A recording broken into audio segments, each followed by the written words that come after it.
ওই পোলাবানে উকিলে কি জানি কইছে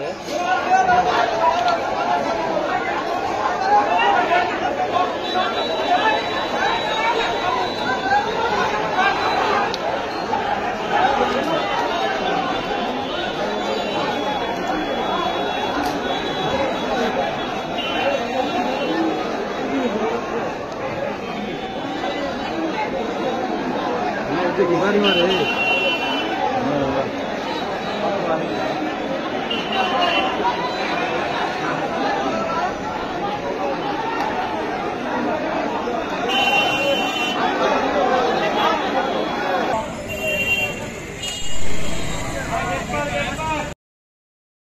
ইসলামপুর থানার মামলা নম্বর 15 তারিখ 17/2/2025 নারী ও শিশু নির্যাতন দমন আইন 7/9/30 দ্বারা আসামি ছিল সবুজ। এটা দর্শনের একটি মোকদ্দমা ছিল।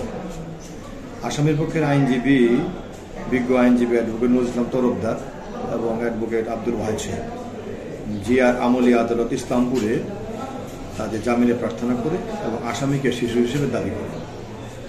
বিজ্ঞ আমলি আদালতের ক্ষমতা না থাকায় উনি নথিটা শুনানি নেন নাই।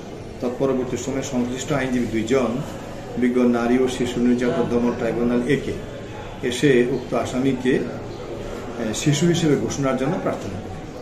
বিজ্ঞ আদালত আমার কথা শুনছে, আসামিদের কথা শুনছে। শোনার পরে বিজ্ঞ আদালতের ধারণা হয়েছে যে এটা শিশু না। তারা ওদের শিশুর দরখাস্তটা নামঞ্জুর করে নথিটা পুনরায় সংশ্লিষ্টদের পাঠিয়ে দেয়। জামিনে কোনো দরখাস্ত তারা আজকে করে নেয়।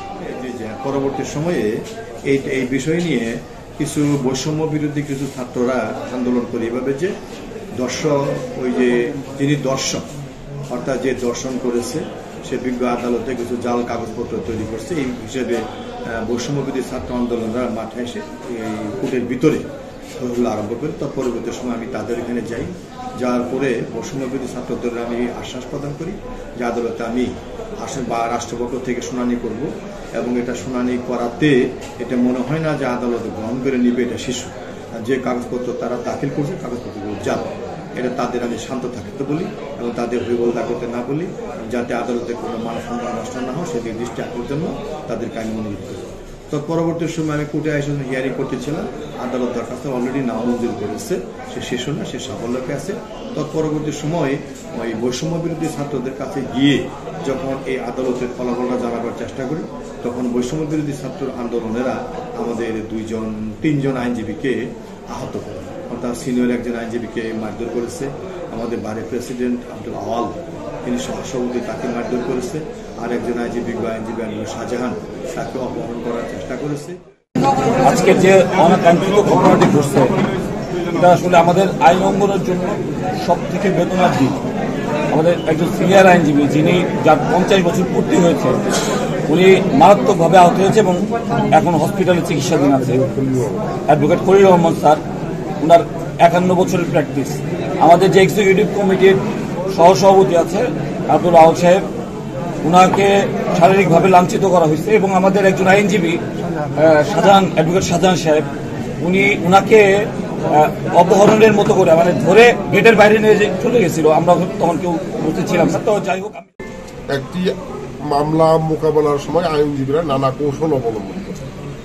এটাকে কেন্দ্র করে যদি ছাত্রদের যৌক্তিক কোনো দাবি থাকে আমরা মনে করি যে সেই যৌক্তিক দাবির পক্ষে তাদের যৌক্তিক অবস্থান থাকবে।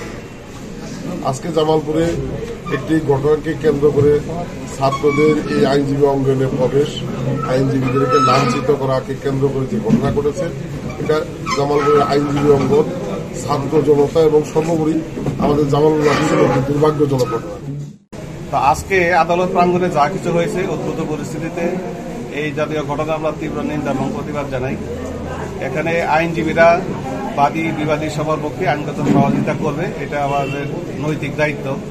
কাজে এই ক্ষেত্রে আইনগত সেবা প্রদান করার ক্ষেত্রে কোনো অবস্থাতেই বাধা প্রদান করা আদৌ সমীচীন নয়। কাজে যারা এই জাতীয় কাজগুলো করেছে তারা আমরা মনে করি কাজগুলো সঠিক করে নাই এবং ভবিষ্যতে এই জাতীয় কাজ থেকে যাতে তারা বিরত থাকে এই আহ্বানটা আমাদের থাকবে। আসলে প্রত্যেক জায়গায় একটা কর্ম পরিবেশ আছে, কর্ম পরিবেশে নিরাপদ থাকে, এটা প্রত্যেক পেশারই একটা অধিকার আছে। আজকে যে ঘটনা ঘটলো এটা ওনারাও আইনজীবী যারা আছে ওনারাও একটা আলাপ আলোচনা করে একটা সিদ্ধান্ত নিয়েছেন। আমাদের কাজ হচ্ছে যে একটা ইস্যু যদি আমাদের কাছে আসে আমরা এটা তদন্ত করব, তদন্ত করে আইন অনুযায়ী ব্যবস্থা করব। আর একটা বিষয় আমরা সবসময় বলি যে সবার মধ্যে একটা টেন্ডেন্সি থাকে যে মব জাস্টিসের একটা বিষয় থাকে। সবাই আমরা কী করি, নিজের বিচারটা নিজে করে ফেলার একটা টেন্ডেন্সি আমাদের মধ্যে থাকে। এই টেন্ডেন্সি থেকে আমাদের বের হয়ে আসতে হবে। এটা যেই হোক, এই টাইপের যদি এটিচিউড থাকে, আমাদের নির্দেশনা আছে, আমরা এই ব্যাপারে সক্রিয় ব্যবস্থা